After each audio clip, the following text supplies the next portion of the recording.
Sailed up to the Whitsundays in June, and I'm on my way back now, and it's the 1st of October.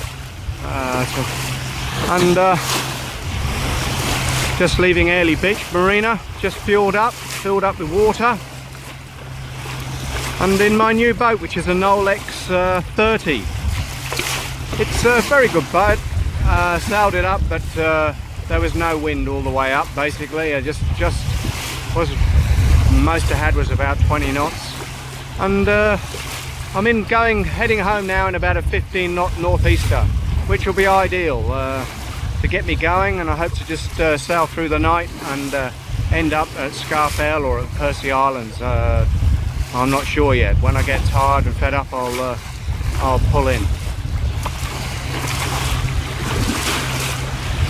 Airlie Beach, it fared pretty well in the cyclone. You know, when you go along the main street and everything, there's not much wrong. The islands, they copped a bit, a lot of defoliaging.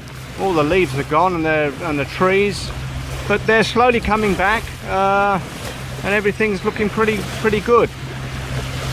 I'm pleased that the tourist industry is doing pretty well, and so are the charter boats. So come up here, and Whitsundays is definitely open this year and will be better than next year if you want to hire a charter boat and have a go yourself. Passing Pioneer Rocks on my port hand side with Hayman behind. Then we've got Hook Island, and in front is North Mole. Coming on round. This is the mainland over here. As soon as I've gone round that, off I am down Whitsunday Passage. Past Dent, past Lindeman, and on to Scarfell, hopefully. At the moment I'm doing about 6 knots with the motor and the sails up. Just trying to get round this point where I'll turn the motor off and I have the tide with me, so that's the go. Airlie Beach behind. Just the last of the charter boats coming in now with their trippers on. The last one to go in was Manta Ray. This is my chart plotter. It's a Ray Marine, fairly old one actually. At the moment I'm doing 7.2 knots. I'm doing about 6, I expect 6.5. A little bit of tide under me at the moment.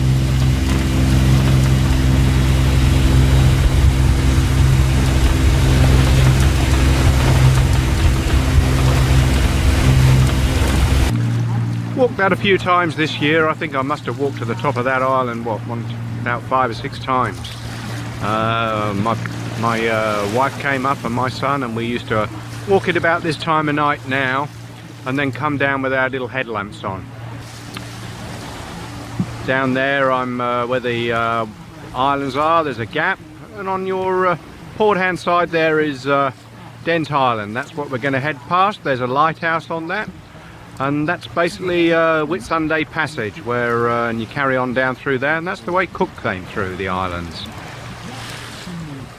Bluff Point, which is basically the entrance to Chute Harbour, and they got really smashed in the cyclone, which is Cyclone Debbie.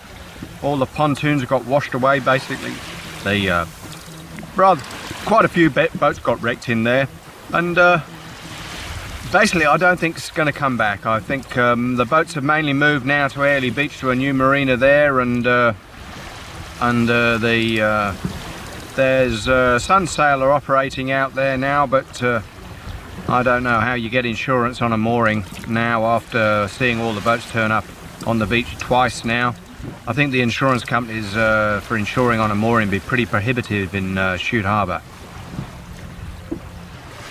I sailed through the night, and we've just arrived, well, we're off Scarfell, and everything's going good. I'm doing about 5.5 knots. Had the motor a little bit last night for about 2 hours when the wind died out, but we're doing pretty well.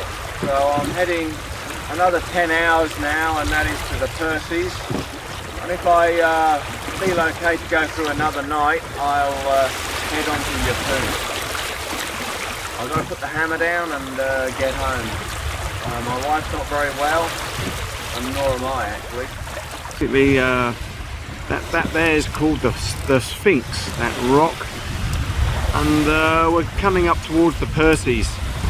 I don't know what to do because the tide's coming in now, and I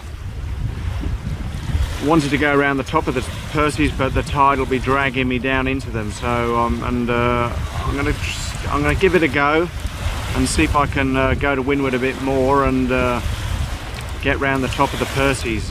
But if I can't, I think I'm going to go into the Percys and anchor for 8 hours and get some sleep. I feel all right at the moment.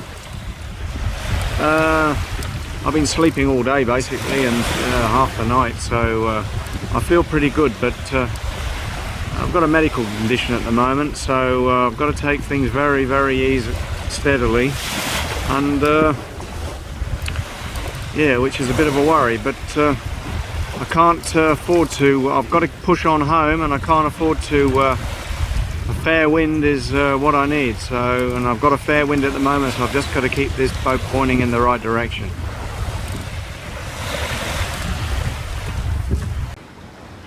I just downstairs I've got my computer there, which I've got a chart plotter on that, and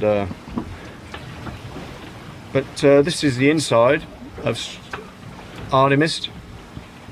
It's in a reasonable kind of state at the moment, you know, sailing state. It's not tidy, but I keep the rubber dinghy lashed in down here. Got some legs here for when I dry out, the other side of the table. Try and keep the weight down low. Yeah, looking back, I've got a gimballing stove, nice icebox in there with a fridge on it, and a nice Raytheon chart plotter. It's a bit old though. The bloody charts aren't that great, but compared with the ones that they're putting out nowadays, but at least it gets me there.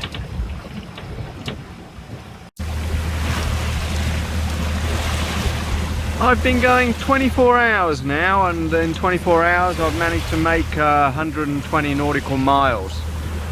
This is what you're looking at here is the Percys.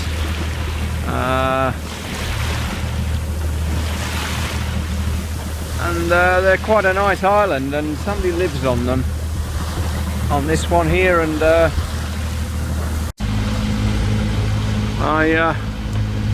I put the engine on for this bit here because, you know, I've got to punch the tide. I want to get round the top of this headland over, or this little island over here, then I can ease sheets and keep sailing on towards Yeppoon through the night. It's been pretty good sail actually. Could just do with the wind to puff up a little bit more, but I can manage about 4.5 to 5 knots at the moment with what I've got up. The Nolex goes very well when it's there's, you know, 8 knots of breeze. It's, you know, because it's lightly constructed, and that's kind of its sweet spot, I reckon.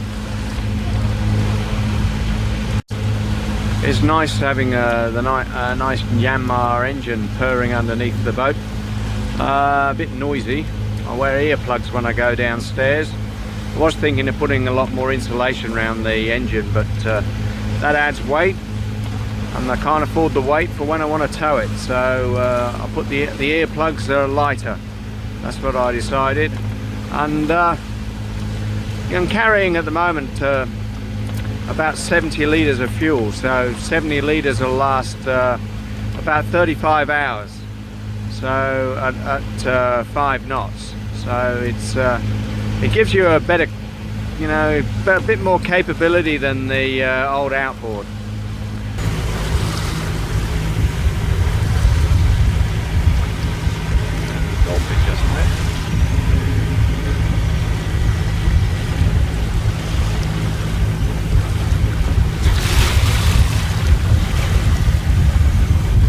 Well, don't often get sights like this. Just one there swimming right alongside the boat. Here it comes.